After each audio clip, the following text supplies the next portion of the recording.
My name is Jerry Ward. I'm the Director of Fisheries with Qikiqtaaluk Corporation, located in Iqaluit, Nunavut. We're what's called an Inuit birthright company, and we are the for-profit arm of the Qikiqtaaluk Inuit Association. We're certainly one of the major players in the Canadian offshore fishery, and we own and operate a large factory freezer vessel, as well as now 2 research vessels that will allow us to do the much needed research in Canadian waters. In the case of Nunavut, of course, the vast majority of our population are much younger than they are elsewhere in Canada. We've taken the step, of course, trying to get it into the school system. We have mentor programs there for students. We take them on our boats. Our objective, very clearly, is to introduce them to the fishery, advise them of the many jobs that are available, and at the end of the day, recruit them from high school, take them to university or the Marine Institute, and have them to work on our boats. The objective at the end of the day is, and always will be, to maximize Inuit employment.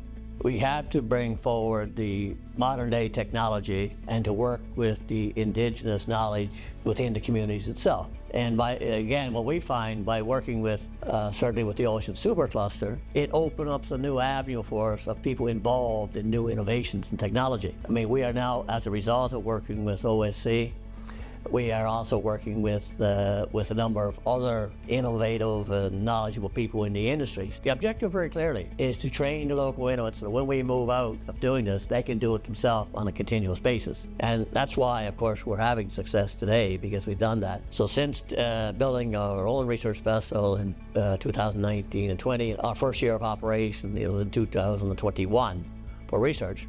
But we saw the need for it and the importance to the community. You had to have the science, you have to train the local Indigenous populations.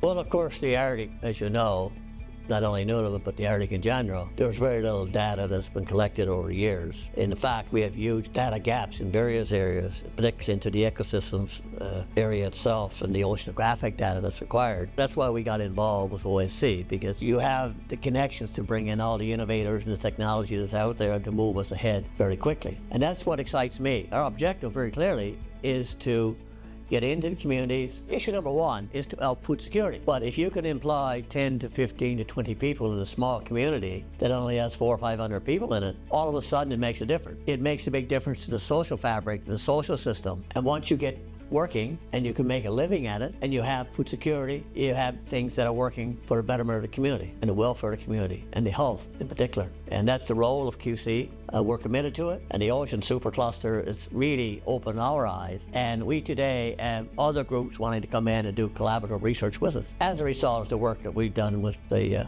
Supercluster. We have a short season because of ice conditions and so on, so you have to maximize what you can do in the summer. But you have to do the research. That's our focus, and that's why we look at the collaborative approach with various organizations, as I indicated, with Ocean Supercluster and the other groups that we work with.